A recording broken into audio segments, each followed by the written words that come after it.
Jojo plus Télécom, basé à l'avenue Kennedy. Concernant le critère du téléphone, déjà ça dépend de la marque que le client lui-même veut.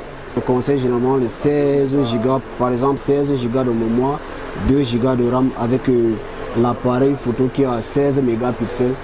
Je pense que la caméra de cette appareil... Mémoire interne et la RAM sont des critères je vais dire, primordiaux sur lesquels le client se base. Mais à côté de ces trois paramètres, il y a l'appareil photo. Là vraiment c'est très important l'appareil photo parce que aujourd'hui le consommateur se base beaucoup plus sur la qualité de l'image. La caméra et la batterie. Bon, la batterie c'est pendant l'utilisation que nous allons nous rendre compte de la performance, si elle est défectueuse ou pas. Okay. Et naturellement, les bonnes caractéristiques quand on vient d'acheter un téléphone, c'est de vérifier la RAM, la capacité de la mémoire, le stockage, ce qui fait le stockage, la capacité de téléphone, puisqu'il y a plusieurs marques de téléphone. Comment est-ce qu'on reconnaît les fausses marques? Là, il faut être vraiment dans le marché. Parce qu'on peut avoir un HTC ici. Okay. Le même HTC, ça c'est le bon, mais il y a le faux aussi. Le conseil serait, si vous avez un technicien, vous vous rapprochez de lui pour vous orienter. Se rapprocher d'un technicien. D'accord, enfin. Qu'est-ce qui fait un appareil photo? Ça dépend du fabricant. Ok, waouh! Nous avons pu réaliser cette interview avec nos amis commerçants qui ont pu nous donner leur avis sur les critères d'achat d'un bon smartphone. Nous les remercions déjà, mais aujourd'hui, Inforix a décidé d'associer donc ces critères à quelques détails spécifiques qui pourront vous accompagner vers votre achat. Voulez-vous savoir de quoi il s'agit réellement? Alors, commençons. En premier, sachez définir l'usage de votre smartphone. Mon smartphone pour quel usage? Alors, si vous préférez ou bien si vous voulez un smartphone juste pour écouter de la musique, faire des appels, faire des recherches ou utiliser WhatsApp, vous n'avez pas forcément besoin d'un smartphone dernière génération. Cela peut vous aider à faire de larges économies sur l'achat.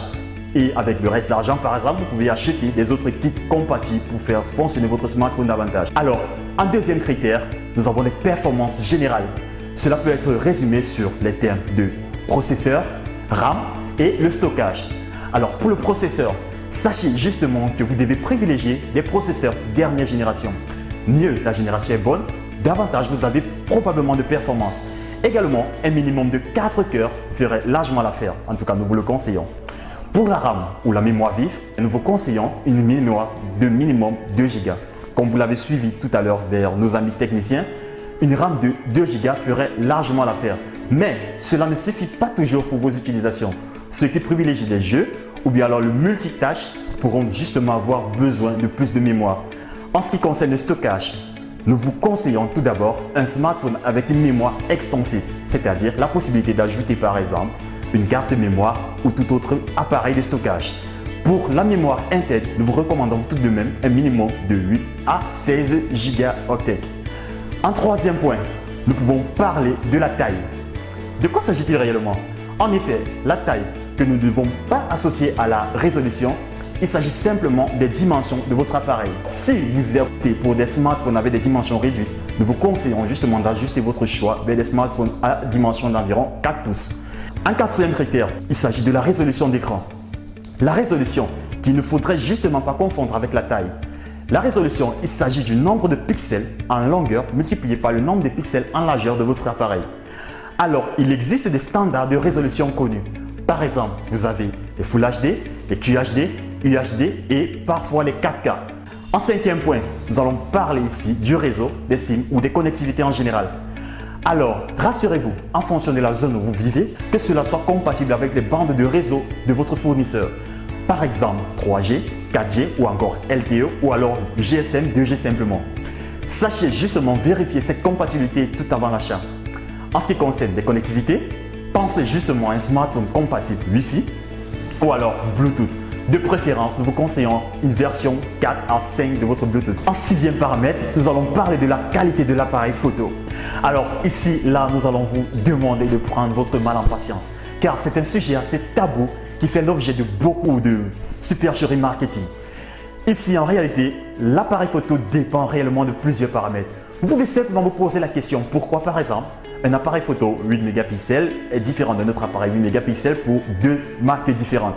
Car en réalité, il y a beaucoup de paramètres à prendre en compte. Alors, cela, nous allons décider de faire une prochaine vidéo où nous allons vous détailler concrètement les critères de choix d'une bonne caméra. En 7e point, nous allons parler du système d'exploitation. Système d'exploitation comme les systèmes d'exploitation pour ordinateurs. Sachez que vos smartphones ne sont pas des Android. Il existe une multitude de systèmes d'exploitation.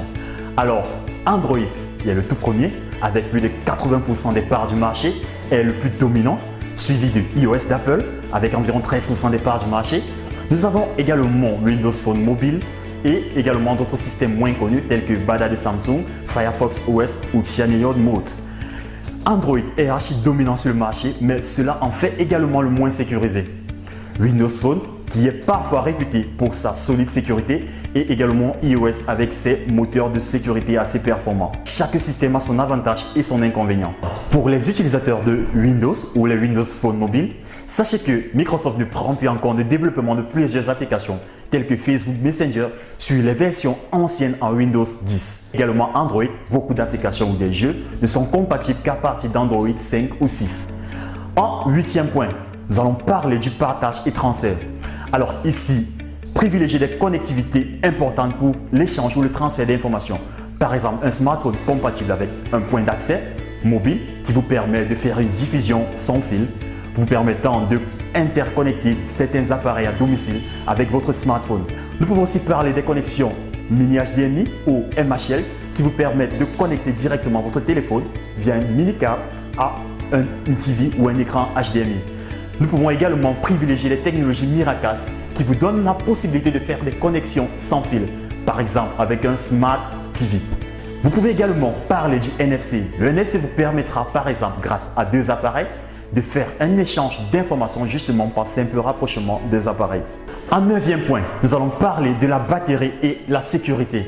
Alors pour la batterie, plusieurs utilisateurs privilégient des smartphones qui ont des batteries rechargeables ou changeables. Alors pour les batteries, rassurez-vous que cette batterie soit amovible, c'est-à-dire extensible. En ce qui concerne la puissance de la batterie, nous vous conseillons un minimum de 3000 mAh. En ce qui concerne la sécurité, par exemple, un appareil équipé d'un lecteur d'empreintes, une reconnaissance faciale ou reconnaissance vocale serait l'idéal pour étendre cette sécurité au domaine physique. Alors en 10e point et le dernier point, nous allons parler de la facture et la garantie.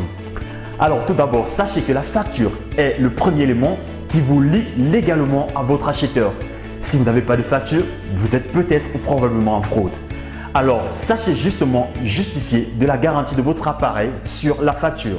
Cela vous permettrait par exemple de tester votre appareil et surtout de profiter d'un avantage d'utilisation avant panne. Très efficace ou bien très important autant pour le vendeur que pour l'acheteur. Alors, voilà un résumé 10 points qui vous aideront à faire le choix de votre smartphone. Grâce à Inforix, nous avons tenu pour vous à vous offrir cela. Nous avons commencé tout d'abord à aller vers nos amis commerçants qui nous ont donné les détails importants qu'ils jugeaient très efficaces pour l'achat d'un smartphone. Et nous avons ensuite complété et nous avons recensé cela sous forme de 10 points. Ces 10 points peuvent être résumés sur l'écran à gauche et à droite. Alors, vous pouvez revenir autant que vous voulez sur la vidéo afin de vous rafraîchir la mémoire et de revoir une fois de plus ces différents points. Alors, pour clôturer cette vidéo, nous allons procéder à un petit quiz. Il s'agira simplement de répondre à cette question qui fera justement l'objet de la prochaine vidéo. Quels sont les détails que vous jugez importants pour le choix ou la comparaison d'une caméra? Vous pouvez répondre à cette question en commentaire sur Facebook ou directement sur le lien YouTube. Remercions d'avoir suivi cette vidéo. Alors n'hésitez pas à liker, à partager, en laisser un commentaire, surtout à répondre au quiz. Il pourrait y avoir des cadeaux en jeu. Et également de partager la vidéo si elle vous a plu. Surtout, restez scotchés et ne manquez pas notre prochaine vidéo consacrée toujours dans cette série au choix d'une caméra. Une fois de plus, bienvenue à l'ère Inforix, l'informatique puissance X. Ciao.